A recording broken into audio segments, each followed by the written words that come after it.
Bonjour. Welcome to France. We are now in southern France. We just crossed the Pyrenees Mountains yesterday, and we are in the town of Lourdes, which is where our Mother Mary appeared to Saint Bernadette. Behind me here, you can see the Basilica of the Immaculate Conception.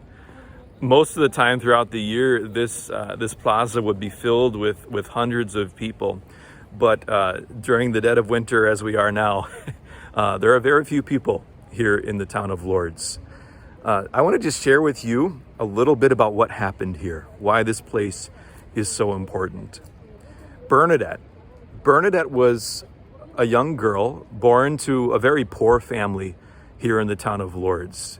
In fact, so poor that when she was a little girl, her family lost their home and was on the verge of becoming homeless when they found shelter in an old abandoned jail, which is where she lived with her family.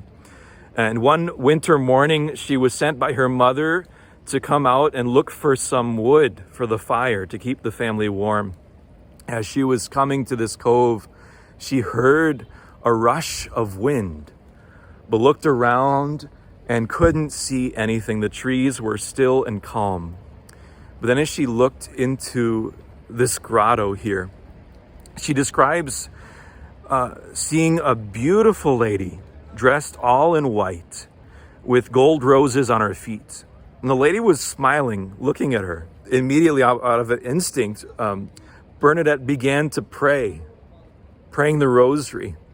And the lady seemed to be praying right along with her as she held this rosary in her hands. The lady didn't reveal her name yet, but Bernadette felt that she was someone special, possibly even someone from heaven. Many of her friends and the people in the town doubted her. They thought she was crazy.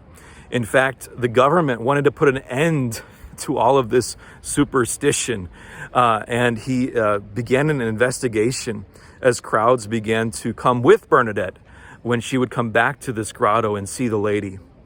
Then one day, Bernadette was asked by her priest to ask the lady for her name. The priest didn't believe her.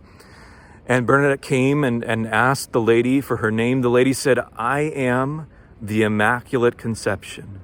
I am the Immaculate Conception." Bernadette had no idea what those words meant, but she kept repeating them to herself as she walked back to the rectory where the priest lived to tell him this.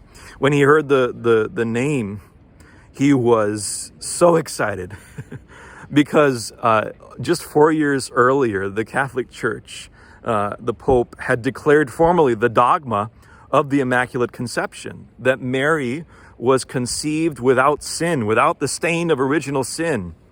And so the priest began to believe that this was really Mary, that this was really her.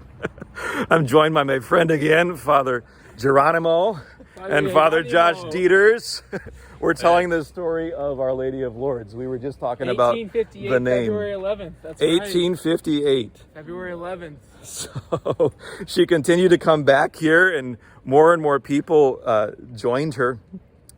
Towards the end of the apparitions, Mary asked her to drink from the spring. And Bernadette looked all around. There was no spring.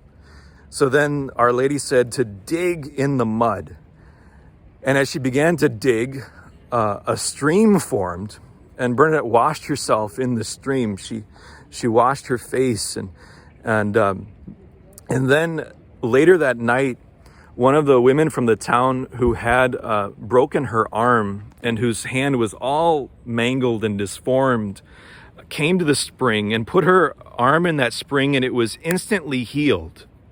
The next day, someone from the town who had been blind for years from an accident came and put the water on his eyes, and he began to see. So right away from the beginning, we knew there was something special about this water.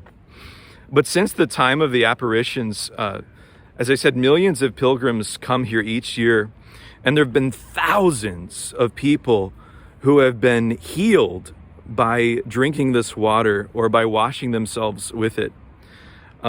It's something I think that really just shows us that God wants to be present to us, and he wants to bring healing, not only to our bodies, but to our hearts as well. And so we're here for one more day. we got to, unfortunately, the baths are closed, where most of the time people can actually take a bath in this water. But we still were able to wash ourselves with the water and to pray to our Mother Mary. And I'm going to be bringing some back with me. So stay posted. I'll be bringing some to each of the classrooms at Sacred Heart. But just want to let you guys know that I'm praying for you while I'm here.